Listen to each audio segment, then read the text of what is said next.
മെത്രാന്മാരെയും വൈദികരെയും സന്യാസ സ്ഥാപനങ്ങളെയും ലക്ഷ്യമിട്ടുള്ള ഭരണകൂടത്തിന്റെ വേട്ടയാടലിന്റെ ഏറ്റവും പുതിയ അധ്യായമായാണ് പ്രഖ്യാപനത്തെ ഏവരും വിലയിരുത്തുന്നത്.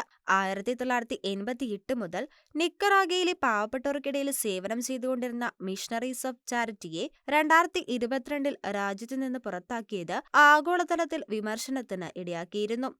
രാഷ്ട്രീയ പ്രേരിതമായ കള്ളക്കഥകൾ സന്യാസ സമൂഹത്തിന് നേരെ ആരോപിച്ചായിരുന്നു ഡാനിയൽ ഒർട്ടേഗയുടെ ഏകാധിപത്യ ഭരണകൂടം പുറത്താക്കൽ നടപടിയെടുത്തത്. ഇതിന് സമാനമായി മറ്റ് സന്യാസ സമൂഹങ്ങളെയും പുറത്താക്കി.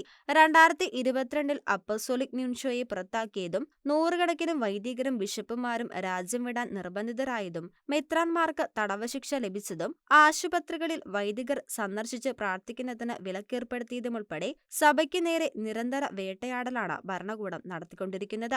രാജ്യത്തെ ഏകാധിപത്യ ഭരണത്തിനെതിരെ രൂക്ഷ വിമർശനവുമായി കത്തോലിക്ക സഭ നേരത്തെ മുതൽ രംഗത്തുണ്ടായിരുന്നു. ജനാധിപത്യത്തെ പിന്തുണയ്ക്കുന്ന സഭാ നിലപാടാണ് കത്തോലിക്ക സഭയെ ഒർട്ടേഗയുടെ ശത്രുവാക്കി മാറ്റിയത്.